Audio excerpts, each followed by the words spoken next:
1 Samuel capítulo 30 vai nos mencionar a história de um servo de Deus, cujo eu tenho certeza que todos conhecem, que o seu nome é Davi. Davi, ele certamente foi um homem de guerra, mas aqui, em 1 Samuel capítulo 30, a Bíblia diz que quando ele chega na sua cidade de Ziclag, a sua cidade tinha sido saqueadas, as suas mulheres tinham sido levadas cativas. Não somente as mulheres, mas também os filhos e as filhas. Mas não só de Davi, mas dos 600 que estavam com ele, os 600 soldados de Davi. Antes de eu aplicar a mensagem, eu preciso pôr você dentro do texto, para você entender o que eu quero passar. Eu tenho certeza que você já ouviu falar de Davi, ou já leu sobre Davi na Bíblia. Em 1 Samuel capítulo 16, versículos número 1, a Bíblia diz que Deus, ele fala para Samuel, ele diz: vá até a casa de Jessé o belamita. Mas antes ele diz: por que você tem insistido em Saul, tendo eu rejeitado? Desce até a casa de Jessé o belamita, porque dentre de um dos teus filhos me tenho provido de um rei. A Bíblia diz que Samuel, ele vai até a casa de Jessé, e Jessé pergunta: é de paz a sua vinda? E ele responde: é de paz. Quando Samuel, ele entra na casa de Jessé, ele anuncia para Jessé que Deus tinha lhe mostrado que um dos seus filhos seria o novo rei de Israel.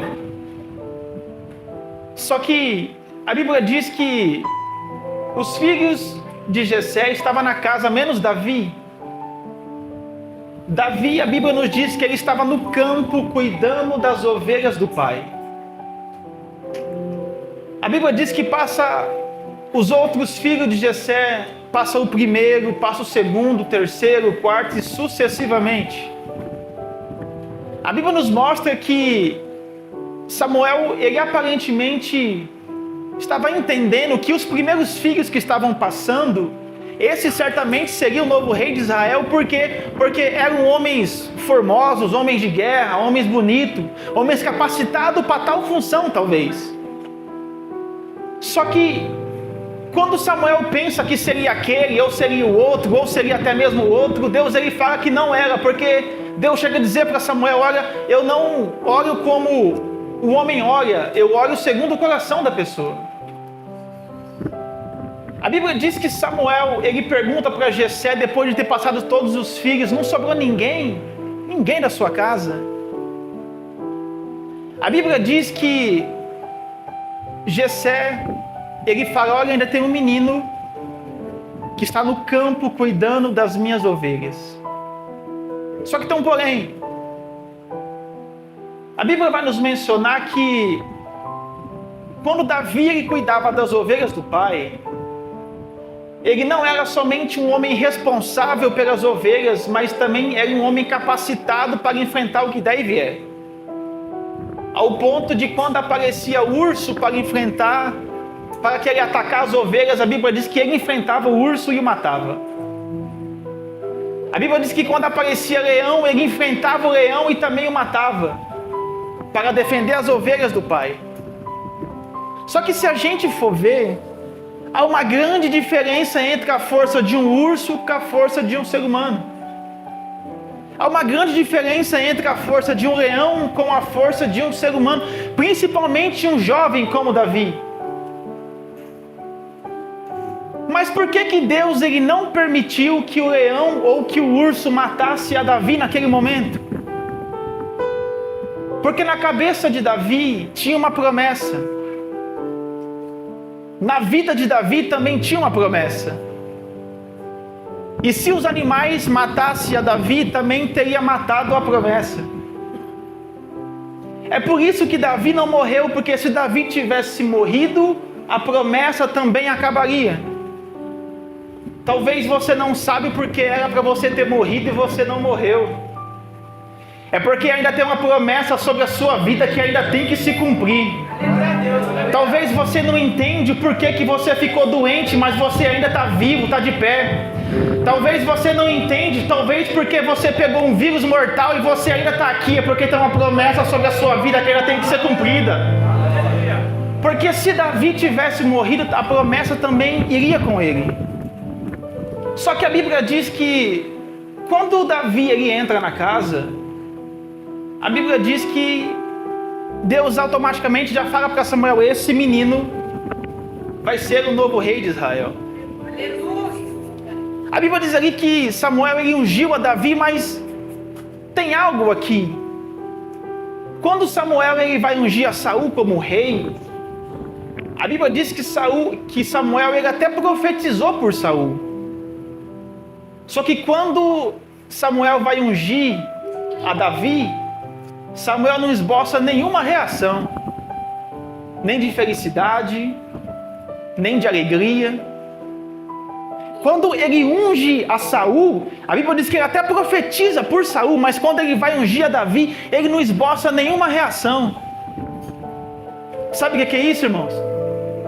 Vai ter momento na vida em que quando Deus cumprir na sua vida o que Ele tiver que cumprir, vai ter gente que não vai esboçar nenhuma reação. Vai ter gente que não vai se alegrar quando Deus ele fazer alguma coisa na sua vida. Vai ter gente que quando Deus te levantar, ele não vai se alegrar. Vai ter gente que quando Deus te levantar, ele não vai dar glória. As pessoas vão olhar para você e vai dizer: mas ele, mas ela. Tem gente que prega melhor do que ele. Tem gente que louva melhor do que ela. Tem gente que tem mais habilidade na fala. Tem gente que tem mais habilidade na obra. Mas não foi ele que Deus escolheu. Foi para você que Deus apontou para a grande obra. Foi você que Deus apontou para o trabalho. Foi você que Deus apontou para fazer o que tem que ser feito na terra. Vai ter gente que não vai se alegrar quando Deus derramar uma unção sobre a sua vida. Lembra o que está escrito em Marcos capítulo 3, versículo 13? A Bíblia diz que quando Jesus tinha acabado de passar uma madrugada em oração, a Bíblia diz que ele escolhe os 12 discípulos. E a Bíblia vai dizer exatamente assim: Jesus subiu no monte e ele chamou para si quem ele quis. Não foi quem os outros escolheram, foi quem ele quis. Vai ter gente que não vai se alegrar quando Deus se levantar, quando Deus te levantar, mas se é Ele que quer, vai fazer o quê, irmão? Tem gente que não vai obter uma felicidade quando Deus fazer algo na sua vida, mas quem dá a graça é Jesus, quem derrama a graça é Ele. A Bíblia diz que quando Samuel ele é ungido como rei de Israel, nós todos sabemos que da mesma forma de Saul, ele não sentou no trono. Se não me falha a memória, Saul sentou no trono 7 dias depois da sua unção. Aí fala uma coisa para mim: que tipo de preparação uma pessoa tem com 7 dias para ser rei? Absolutamente nenhuma. Só que eu acredito que todos saibam, a unção ela traz problemas. Muitas pessoas querem ser ungidas por Deus, ungidos pelo Senhor, mas se elas soubessem o problema que isso traz, muitas das vezes elas corriam disso. Porque quando Davi foi ungido como rei, logo depois apareceu um homem de 2,93 m de altura, cujo seu nome era Golias. A Bíblia diz que ele começa a afrontar o povo de Israel ao ponto dele dizer: não tem ninguém que tem capacidade de me enfrentar. A Bíblia diz que Saul, ele era o maior homem de Israel, mas nem mesmo Saul teve capacidade de enfrentar o gigante. A Bíblia diz que um menino, Davi, quando ele vai atrás dos seus irmãos, ele mesmo faz uma fala, ele diz: olha, quem que é esse incircunciso que está afrontando o povo de Israel? Quem é esse filisteu que está afrontando o povo de Israel? É mais ou menos assim: tu é grande, mas não é 2 não, varão. A Bíblia diz que chega nos ouvidos de Saul que um dos filhos de Jessé iria matar o gigante. Só que na linha de frente já tinha 3 na linha de frente que era filho de Jessé. Sabe o que é isso? Até mesmo quem ia derrotar o gigante, Deus já tinha escolhido. Glória a Deus. A Bíblia diz que Davi ele até tentou colocar a roupa de Saul, as armaduras de Saul. Nós todos sabemos que não deu certo pelo tamanho, mas também não deu certo porque toda a armadura tem uma numeração. E se Davi tivesse matado o gigante Golias com a armadura de Saul, Saul iria dizer, certamente ele matou Golias porque estava com a minha armadura. Quando Deus quiser te honrar, Ele vai te honrar com aquilo que você tem, não com aquilo que os outros te emprestam. A Bíblia diz que quando Davi ele fica de frente com Golias, ele é mencionado até mesmo de cachorro. Ali não era somente uma afronta local, mas era uma afronta nacional. Golias estava afrontando não somente o povo dali, mas estava querendo afrontar uma nação toda. A Bíblia diz que Davi ele mata o Golias. E quando ele mata Golias, eu estou dando essa introdução para você entender. Quando ele mata Golias, a Bíblia diz que Saul tinha dito que ele daria a mão da sua filha para quem matasse o gigante. Nesse exato momento, Davi é direcionado para o palácio. E é aqui que começa o problema na vida de Davi. O problema na vida de Davi não era somente enfrentar o urso, o leão e o Golias. O problema na vida de Davi começa exatamente aqui, quando ele vai para o palácio. A unção traz problemas. A Bíblia diz que Davi se casa com Mical. A Bíblia diz que Davi se casa com a filha de Saul. Só que a Bíblia também vai dizer que quando eles estavam voltando de uma guerra, a Bíblia diz que as mulheres começavam a cantar. Saul matou 1000, mas Davi matou 10.000. Isso gerou ira no coração de Saul, ao ponto dele querer ver o menino morto, ao ponto dele querer matar a Davi. A Bíblia diz que quando Davi estava no palácio, ele era inúmeras vezes afrontado por Saul. Só que o problema na vida de Saul não era somente matar a Davi, mas ele tinha que ter uma estratégia para matar a Davi, para que a culpa não caísse sobre ele. A Bíblia diz que inúmeras vezes, quando Saul tentou matar a Davi, uma das primeiras vezes, sabe o que ele fez? Ele colocou Davi na frente da guerra. Em uma das batalhas, ele põe Davi na frente da batalha, porque ele certamente dizia em seu coração, ele dizia, se Davi morrer na frente da batalha, eu direi que ele morreu na mão dos inimigos e não na minha mão. A unção não somente traz problemas, mas ela também traz inveja. Não desanime daquilo que Deus te deu, porque tem pessoas que querem ter o que tu tem e você não sabe. Tem pessoas que têm inveja da forma que você prega. Tem pessoas que têm inveja do dom, do talento que Deus te deu e você aí querendo parar por causa de qualquer coisa. Quando Saul, ele coloca Davi na frente, ele certamente pensou, coloquei Davi na frente da batalha.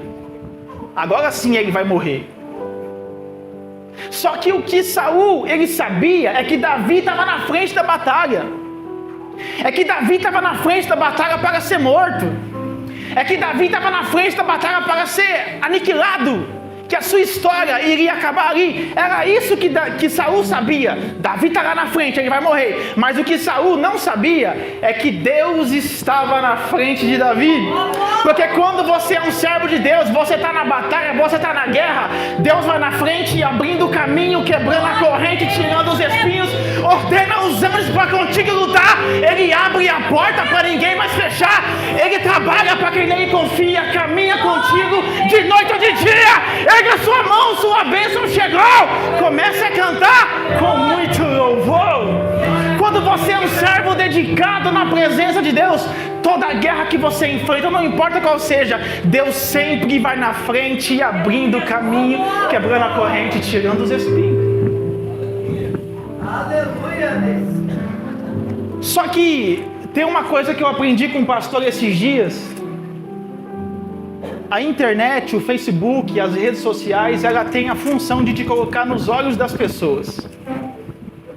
Mas só Deus tem a capacidade de te colocar no coração das pessoas. E Deus tinha colocado Davi no coração de um menino, cujo seu nome era Jonatas.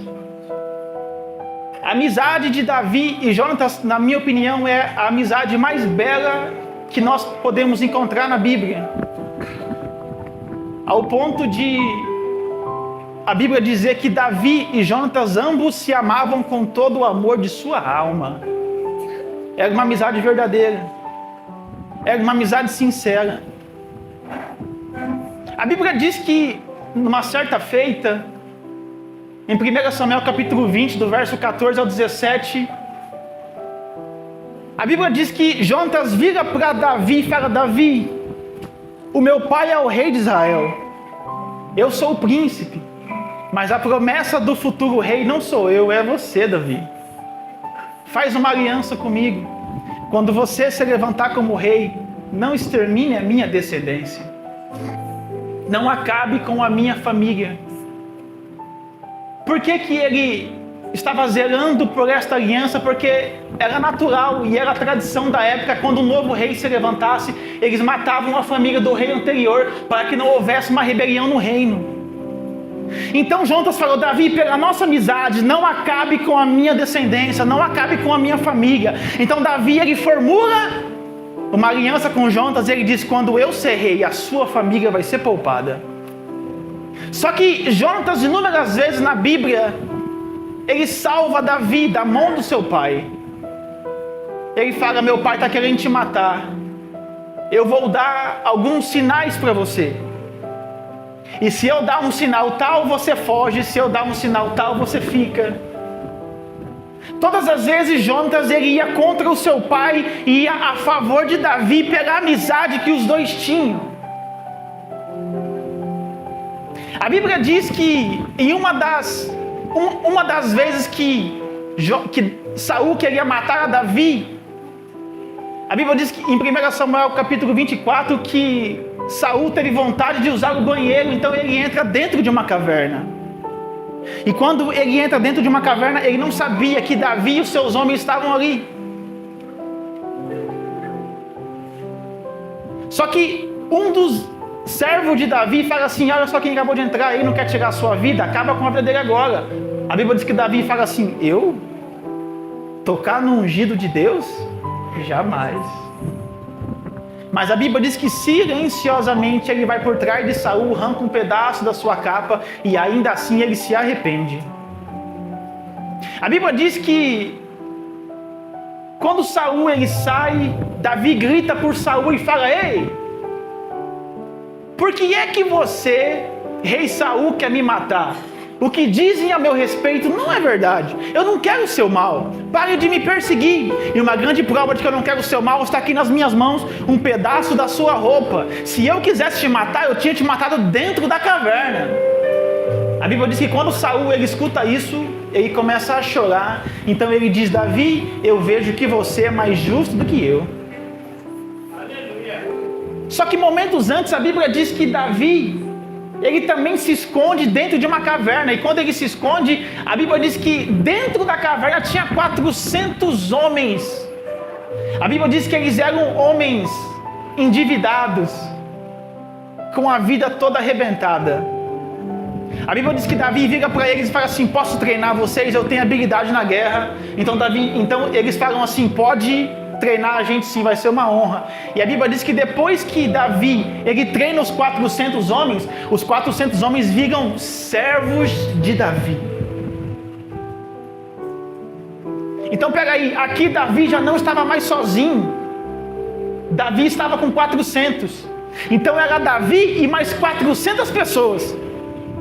Mas não eram 400 pessoas que nem como se fosse simples pessoas de guerra, não, era 400 pessoas como se fosse o BOPE. Aonde eles entravam, eles arrebentavam com força. Porque na mão de Davi, Deus entregou os melhores. Eram poucos, mas eram os melhores. Só que nós vamos ver na vida de Davi que ele liderou uma multidão. Só que tudo que é grande, um dia começou pequeno. Davi, antes dele liderar uma grande multidão, ele começa liderando uma pequena multidão. As pessoas podem até dizer, é pequeno, pois é, mas é os melhores. O lugar é pequeno, pois é, mas o lugar que Deus me deu, Deus colocou as melhores pessoas que vão guerrear comigo. É pequeno, mas são os melhores. Só que a Bíblia ainda diz que quando Davi está mais adiante, em uma batalha, ele poupa a vida de 200 pessoas. E esses 200 agora passam a ser também servo de Davi. Então, peraí. Já não era 400, agora passou a ser a 600. Era Davi e mais 600 pessoas. 600 pessoas de guerra. Que Davi poderia confiar na batalha. Só que ainda tinha um problema. Que problema era esse? A Bíblia diz que Saul ainda perseguia Davi sucessivamente, deliberadamente, ao ponto de Davi ele pensar consigo mesmo, olha, mesmo o meu exército sendo bom, sendo forte, sendo um homem de guerra, nós ainda perdemos para o exército de Saul. A Bíblia diz que Davi ele faz uma aliança com um homem chamado Aquis. A Bíblia diz que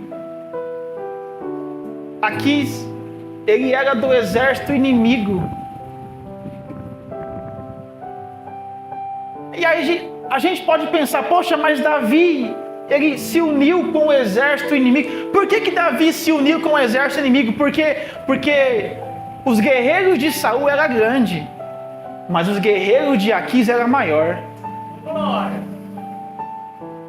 Então ele pensou assim, se eu me unir com Aquis, Saul vai parar de me perseguir. E foi nesse momento em que ele fez união com Aquis.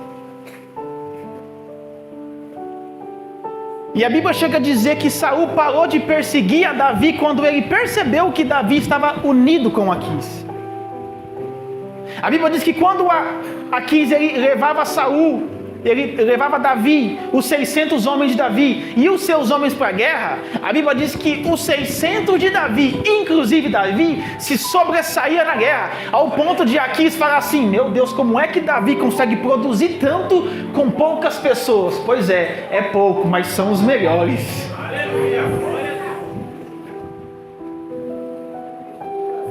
Só que a Bíblia diz que Aquis começa a amar a Davi, ao ponto de Davi virar o seu escudeiro.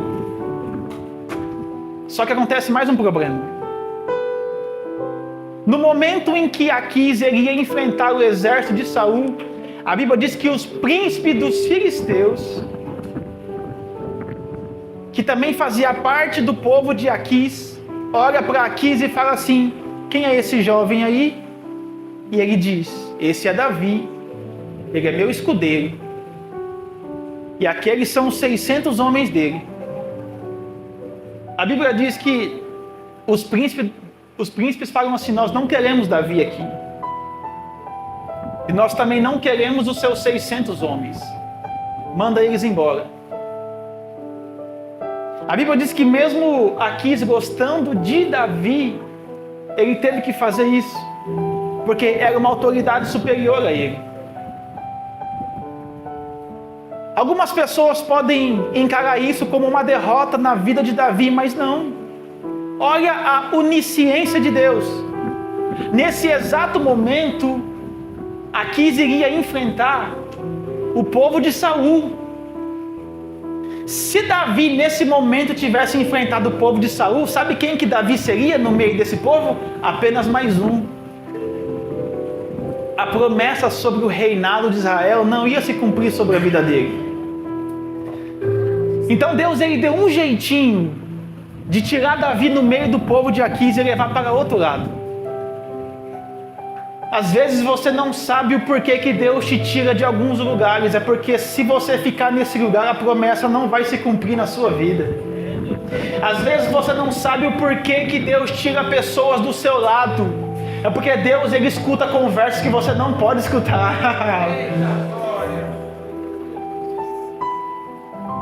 A Bíblia diz que Davi, ele vai para Ziclag, e Ziclag era uma terra onde o próprio Aquis tinha dado para Davi.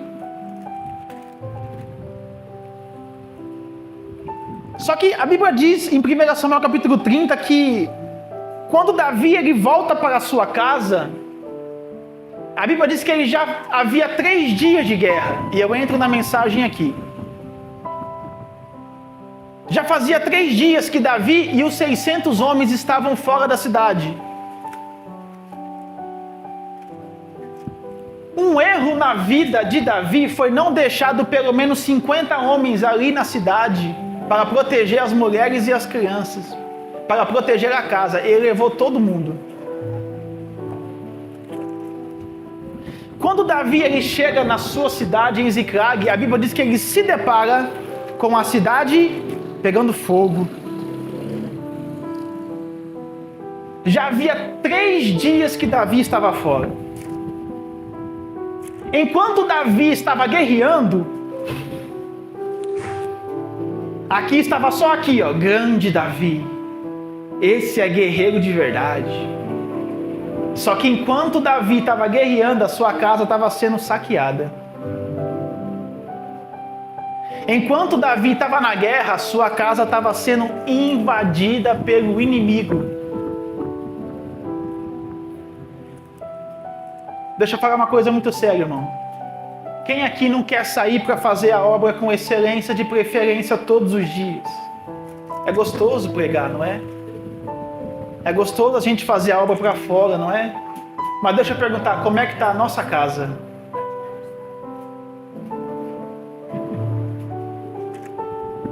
Se Davi tivesse deixado pelo menos um pelotão com 50 homens ali, isso não teria acontecido. A gente gosta de fazer a obra, a gente gosta de sair para fora, a gente gosta de pregar o evangelho, mas e a nossa casa, como é que está?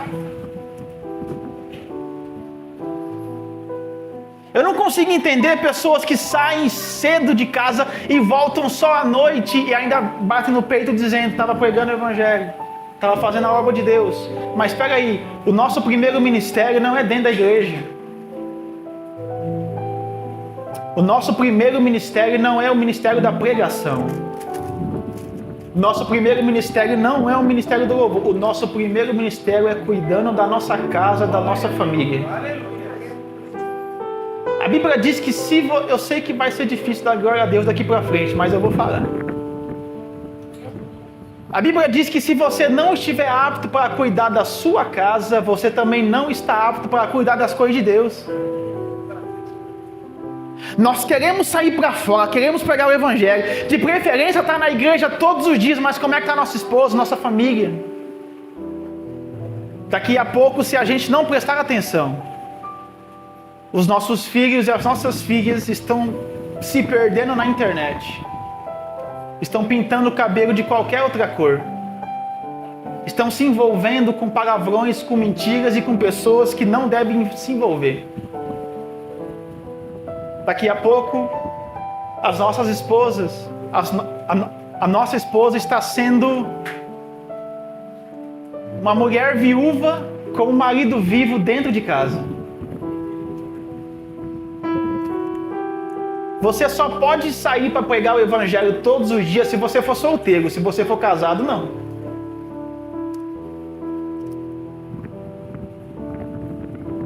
Deixa eu perguntar, como é que está a nossa família?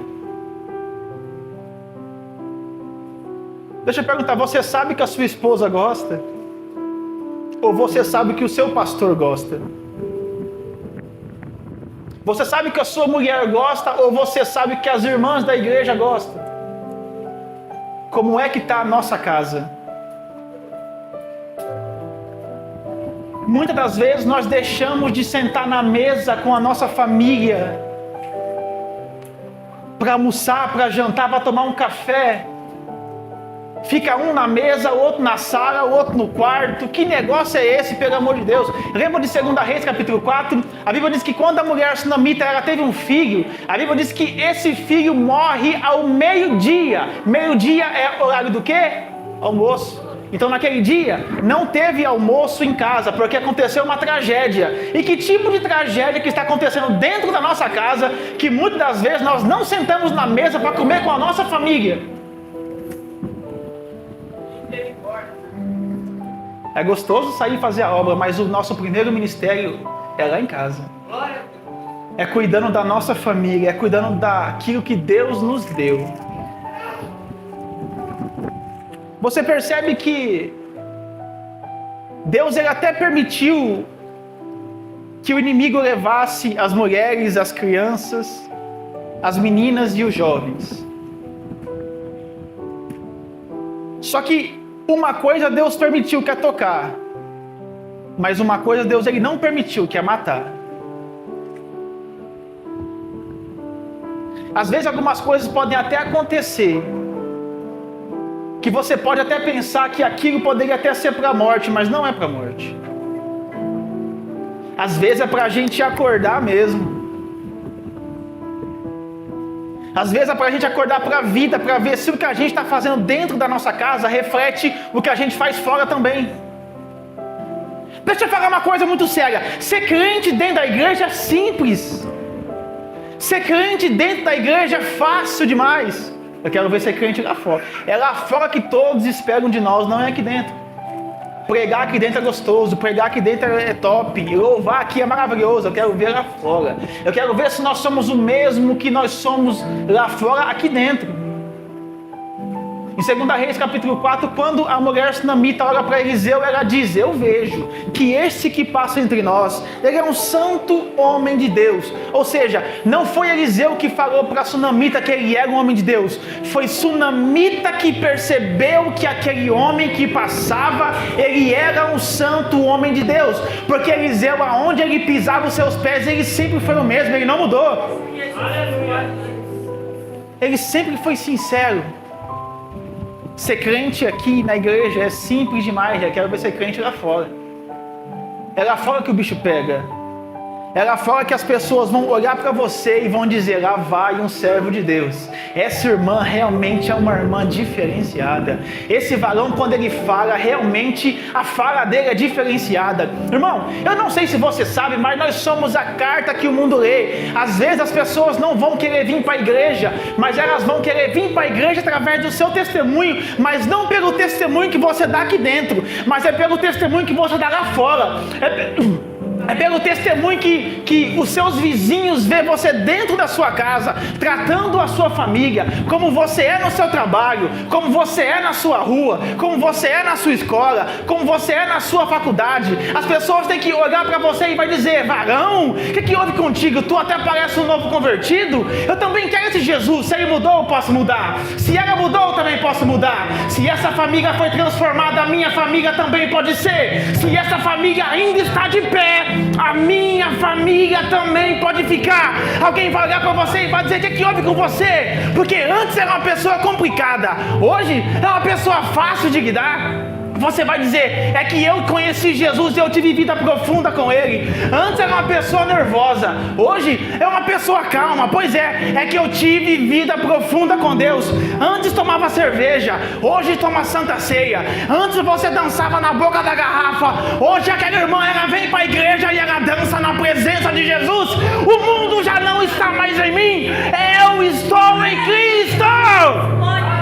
É Jesus que tem que viver dentro de nós e não o mundo. As pessoas têm que ver que realmente nós somos pessoas transformadas pelo Evangelho. As pessoas têm que ver uma transformação de dentro para fora e de fora para dentro. As pessoas têm que ver que o seu andar é diferente, que o seu falar é diferente, que o seu comportamento é diferente.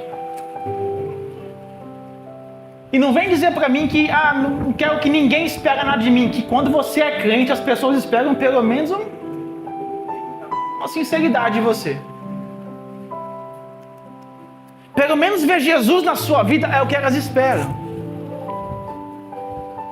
E você percebe que quando as mulheres e as crianças foram levadas, a Bíblia diz que os homens de guerra, eles começaram a chorar, até neles não houverem mais forças para chorar.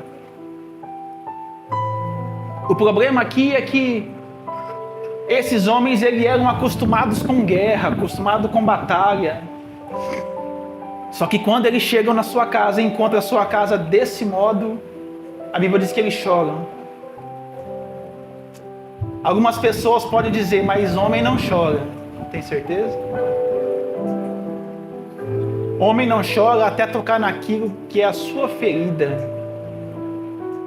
Até tocar naqueles que são seus. Homem não chora? Vai nessa. Só que a Bíblia diz que os amigos de Davi, que eram seus soldados, que Davi confiava a sua vida neles, a Bíblia vai dizer que eles estavam conversando e anunciando a matar a Davi apedrejado. Por quê? Porque eles estavam jogando a culpa em quem? Em Davi. Por que estavam jogando a culpa em Davi? Porque Davi era o líder. E você já percebeu que quando acontece alguma coisa dentro da igreja, a culpa nunca é de ninguém a não ser do pastor? A culpa nunca é de ninguém a não ser da liderança. As pessoas sempre têm a mania de jogar a culpa nos outros, sendo que Davi estava na guerra, mas os 600 estavam também. Todos eles fora. Se pelo menos um se levantasse e falasse, Davi, não é melhor ficar pelo menos algumas pessoas aqui, se caso acontecer alguma coisa? Mas não, todos estavam na guerra guerreando. Mas quando acontece alguma coisa, é difícil alguém bater no peito e dizer, a responsabilidade também é minha. É mais fácil a gente acusar os outros. É mais fácil a gente acusar principalmente quem está na linha de frente. Aconteceu isso porque o varão não ora. Aconteceu isso porque ele deve estar em pecado. Aconteceu isso porque ele não é um crente sincero na obra. Quando acontece algum problema no meio da congregação, geralmente as pessoas não se juntam para resolver o problema. Elas começam a acusar umas às outras. A culpa é sua. Não, mas a culpa também é sua. Não, mas se você não tivesse faltado. Não, mas se você não tivesse feito. Esse negócio de jogar a culpa uns nos outros veio desde o Éden. Quando Adão falou para Deus, olha, a mulher que tu me deste, me deu do fruto e eu comi. Ou seja, a culpa é sua por ter me dado ela, e a culpa é dela por ter me dado fruto. Ou seja, a culpa é de vocês dois, minha não. Só que, qual que é o ideal da igreja fazer? É se unir para resolver o problema e não acusar uns aos outros. Eu sempre digo uma coisa, Deus ele nunca vai trabalhar com a igreja junta. Nunca. Deus só vai trabalhar com a igreja unida. Quer uma prova? Beleza. Em Atos capítulo 2 a Bíblia diz, e cumprindo-se o dia de Pentecostes, estavam todos juntos ou reunidos? Reunidos. Eles estavam em união, não estavam somente juntos. Porque estar junto e estar unido são duas coisas diferentes. Você pode estar junto da pessoa do lado dela, mas não se importar com a dor dela. Isso é estar junto do lado, mas não em união. Você pode estar junto com o seu marido, com a sua esposa na sua casa, mas não se importar com aquilo que ela se importa. Não se importar com a dor do seu cônjuge. Deus sempre vai trabalhar com pessoas que estão unidas no mesmo propósito. E não somente juntas. Porque estar junto do lado é fácil. Agora eu quero ver você entender a dor do seu irmão e dizer, olha, se você chora, eu choro com você. Se você se alegra, eu também me alegro com você.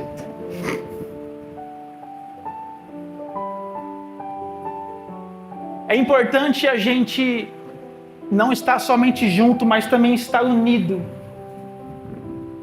Só que a Bíblia ainda diz que Davi, ele vai para a guerra.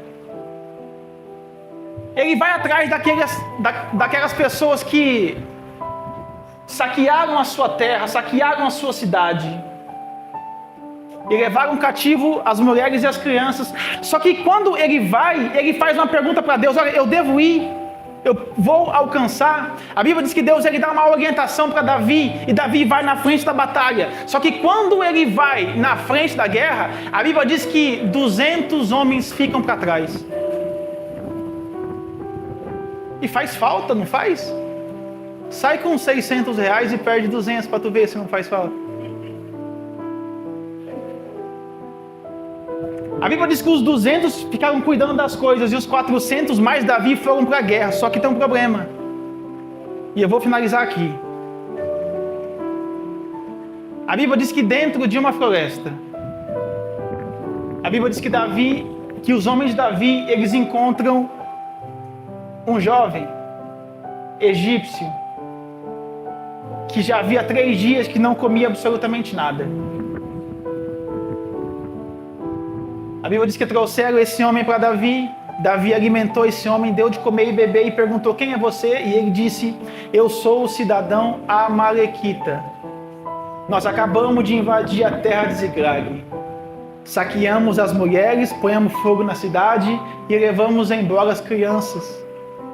Ou seja, Davi acabou de encontrar um dos responsáveis de ter posto fogo na sua casa, de ter levado a sua família embora, de ter levado a família dos 600 embora. E também ele tinha encontrado um dos responsáveis dos seus homens querer matar a pedrada. Gente, humanamente falando, quando a gente encontra uma pessoa que nos fez muito mal na nossa frente, a nossa tendência é fazer o quê? Arrebentar com essa pessoa. Talvez virar a cara: eu não quero conversar com ela, eu não quero conversar com ele, porque ele me fez muito mal, porque ela falou muito mal de mim. Só que nós todos sabemos que Davi, ele era um homem segundo o coração de Deus. Davi, irmãos, não sabia a mínima ideia para onde ele estava indo. Ao ponto de ele perguntar para o homem: olha, se eu poupar a sua vida, você mostra para mim aonde foi o teu chefe? O homem fala assim: se você poupar a minha vida, Davi, eu prometo que eu te mostro aonde eles foram. Quando esse homem mostra a direção para Davi, a Bíblia diz que Davi, ele segue o seu percurso, ele encontra esses responsáveis, ele mata os responsáveis e traz para casa a sua família, os seus filhos, as suas filhas e a família dos 600 homens também. Só que tem um ponto X nessa administração. O problema é que dentro de nós tem uma palavrinha que a gente não consegue soltar às vezes. E essa palavra se chama perdão. Quando é mencionado inúmeras palavras na igreja, a gente se alegra, mas quando fala que nós precisamos liberar perdão, isso acaba sendo um problema. É como se fosse uma pedra de tropeço nas nossas vidas. Se Davi não tivesse perdoado esse homem que ele encontrou na floresta, ele nunca ia encontrar a sua família. Ele nunca ia encontrar a família dos 600 homens dele. Sabe de uma coisa? Às vezes, Deus ele te dá uma oportunidade de você perdoar alguém para ele te dar uma vitória lá na frente. Às vezes nós ficamos com amargura dentro do nosso coração. A gente está até bem, até a gente ver aquela pessoa. A gente está até bem, até o nome daquela pessoa ser mencionada. E aí eu te pergunto uma coisa: como é que está a sua vida com Deus em relação a perdão? Porque eu não sei se todos sabem, mas a Bíblia diz que que Deus ele te perdoa da mesma medida em que você perdoa o seu irmão. Da mesma medida que você perdoar, você também vai ser perdoado. Mas o problema não é somente perdoar os outros, mas é se perdoar também. Porque muitas das vezes nós fizemos alguma coisa na vida que a gente usa aquela frase enganosa que o meu passado me condena. A gente fica se remoendo dentro de nós, nossa, mas o que eu fiz é complicado, o que eu fiz me arrebenta todos os dias, é como se fosse um espinho na carne dentro de mim. Em 1 João 3,20, João escreveu assim: filhinhos, ainda que o seu coração te condene, maior é o seu Deus do que o seu coração. Às vezes nós não conseguimos nos perdoar, e isso acaba sendo uma pedra de tropeço no nosso ministério. Isso acaba sendo uma pedra de tropeço dentro da nossa família. A falta de liberar perdão para nós mesmos nos impede de vir até mesmo para a presença de Deus. A falta de liberar perdão para nós mesmos nos impede de ter um crescimento espiritual na presença do Criador. Sabe por quê? Porque todas as vezes que Deus quiser nos usar, a gente sempre vai lembrar do nosso passado. E a gente começa a pensar como se Deus não tivesse nos perdoado. Se coloque de pé. A gente começa a pensar como se o perdão não é válido para nós. É como, irmão, se a cruz do Calvário não valesse nada para nós então.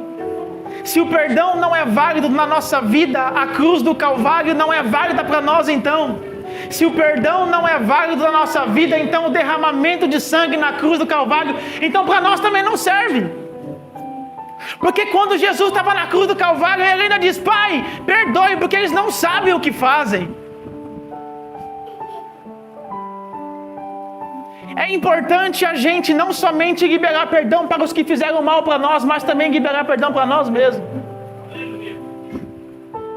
É importante a gente ter uma vida com Deus, mas uma vida sincera na presença dEle. Alguém traz um microfone para o Miguel, por favor? Irmãos, a falta de liberar perdão, ela adoece até os ossos. Sabe por que muitas pessoas estão doentes por aí? É por falta de liberar perdão. Sabe por que muitas pessoas estão caídas por aí? É por falta de liberar perdão. Sabe por que muitas pessoas não conseguem ter um crescimento? É por falta de liberar perdão.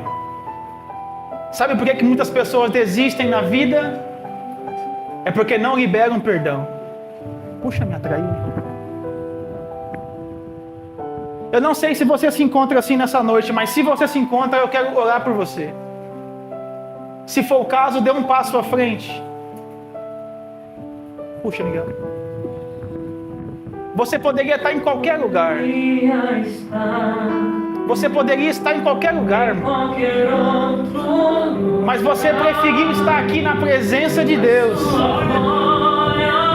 Você poderia estar na sua casa, você poderia estar no seu conforto. Você poderia estar fazendo qualquer outra coisa, mas você ainda preferiu estar aqui na presença de Deus. Você preferia estar lá na sua casa, com alguém que você deixou na sua casa, mas você preferiu estar aqui. Eu não sei se é o caso da igreja, eu não sei se é o caso dos irmãos, mas a falta de liberar perdão, ela te atrapalha naquilo que Deus quer te usar. Cante com alto, cante alto. Mais alto, mais alto. Eu tenho certeza que você pode fazer melhor do que isso. Cante.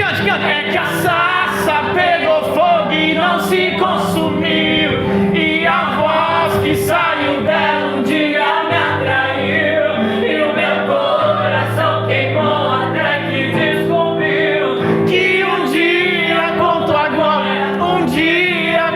glória vale mais que mil.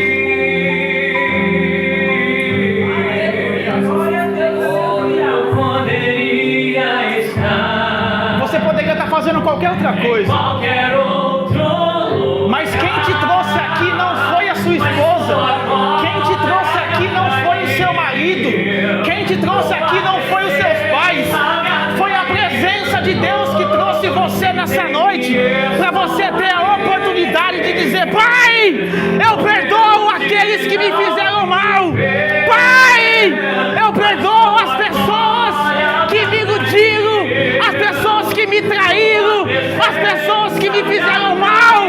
Eu perdoo, Pai, a mim mesmo, pelo meu passado, pelo meu engano, pelo aquilo que eu fiz que eu não deveria ter feito. Um dia me atraiu, cante, cante, cante. Queimou até que descobriu que um dia contou a glória, onde mais que mil. É que a sarça pegou fogo e não se consumiu, e a voz que saiu dela um dia me atraiu, e o meu coração queimou até que descobriu que um dia contou a glória, um dia contou a glória vale mais que mil.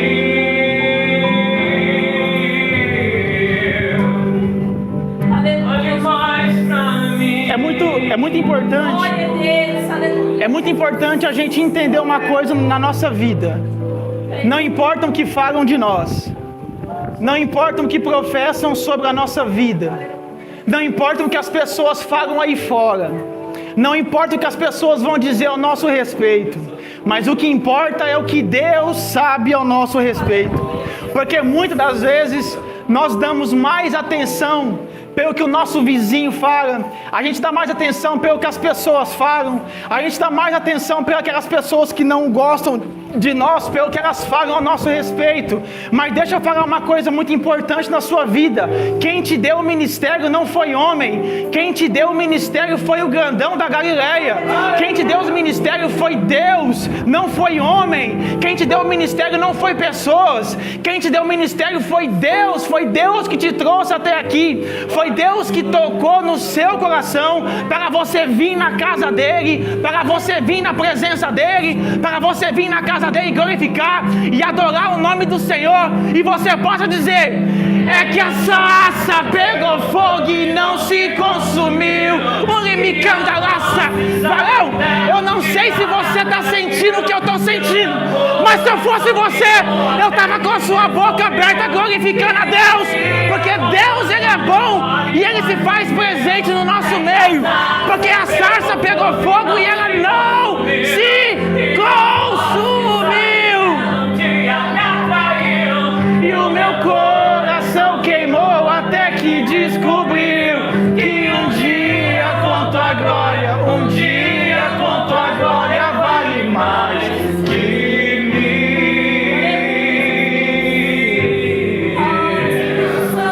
Glória a Deus.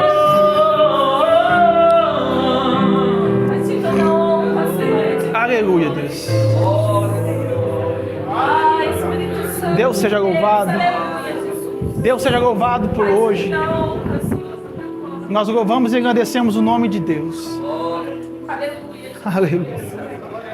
Nós louvamos e agradecemos o nome do Senhor. Pense sempre uma coisa: não importa o que aconteceu, mas aquela sarça pegou fogo, e o fogo não se apagou de dentro de você. Aleluia. Eu agradeço muito a minha oportunidade, e as palmas são para Jesus. Deus abençoe sua vida.